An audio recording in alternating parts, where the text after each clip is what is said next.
Hi, I'm very excited for my guest today. Her name is April McCabe. She's a mother of three. She's an autism advocate.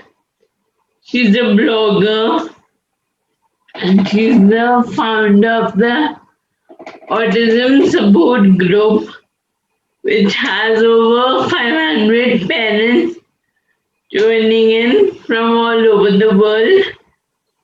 And April conducts Zoom meetings every week where there's a guest speaker in it. Like, so hi, welcome, April. Hi, thank you for having me. I'm so excited to be here and to be interviewed by such a celebrity there in Dubai. Thank you for speaking to me, and I am Shubhika Kalra. I'm the co-founder of Wings of Angels. Wings of Angels is a CTA-recognized social initiative. It aims to make Dubai and then the whole world wheelchair friendly. We have built over 1,000 wheelchair ramps in Dubai as of now. And we do this by first finding out about the places that don't have wheelchair access. And after that, we convince the place to become wheelchair accessible. Until they're not wheelchair accessible, we support them to become wheelchair accessible.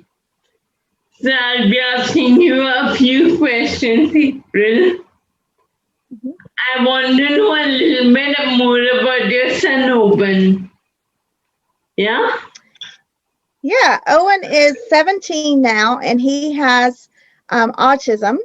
He also has, he's non speaking. So he doesn't make any words with his mouth. He uses an iPad to communicate his needs. And he's a very cool kid and we just love him. That's so nice to know. Thank you.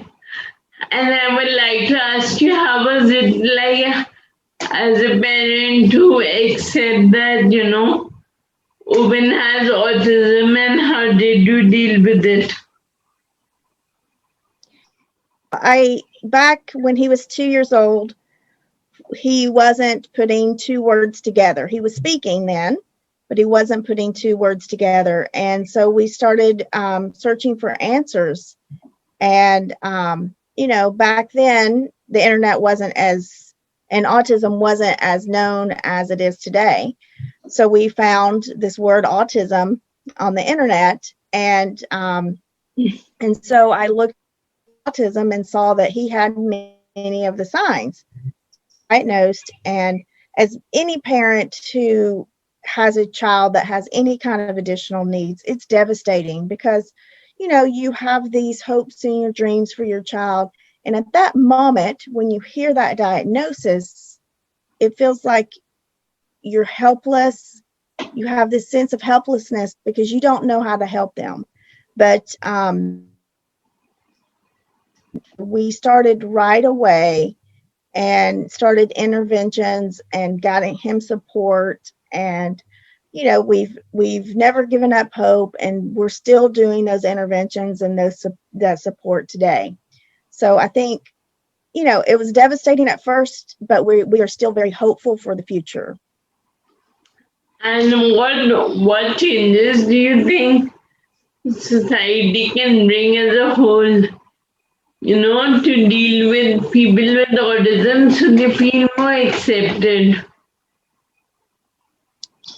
Well, I think it's come a long way since Owen was first diagnosed until today.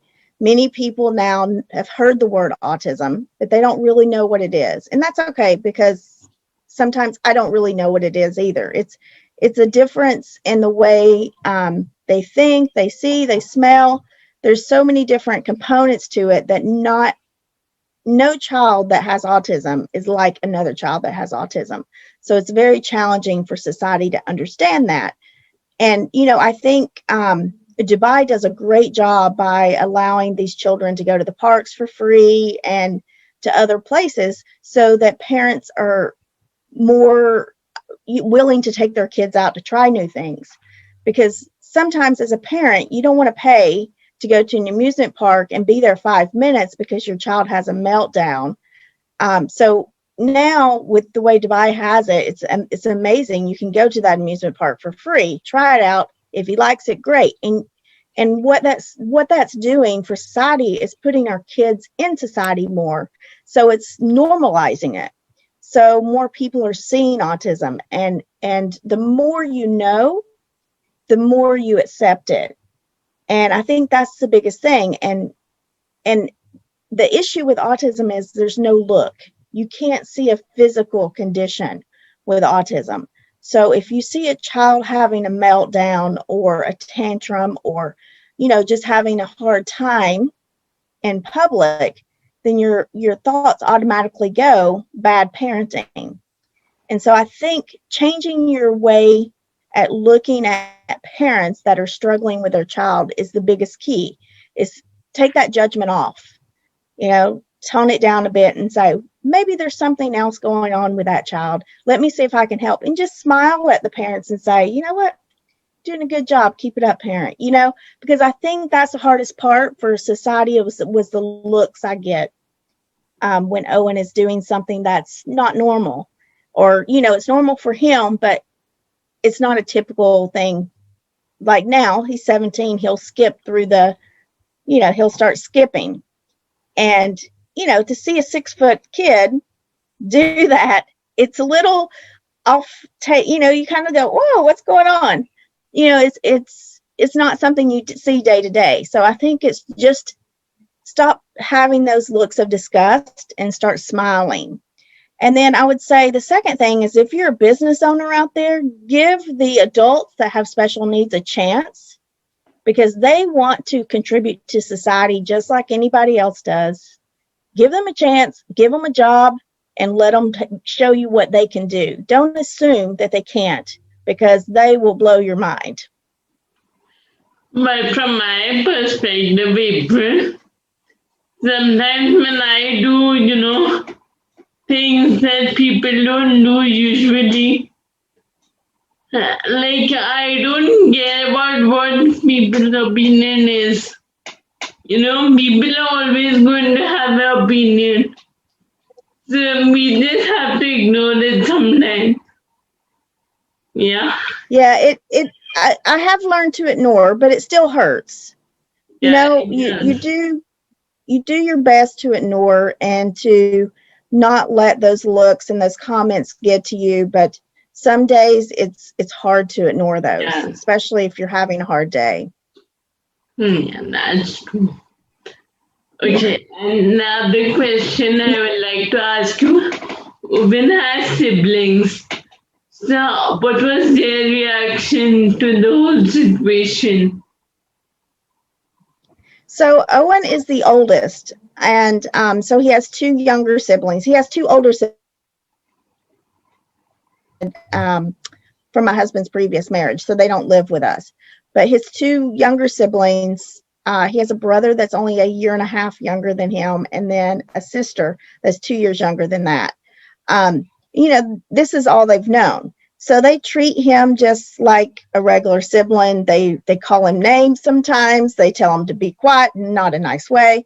And so it's the typical sibling rivalry. But of course, sometimes they get embarrassed because they're teenagers now, of those unexpected behaviors that he has.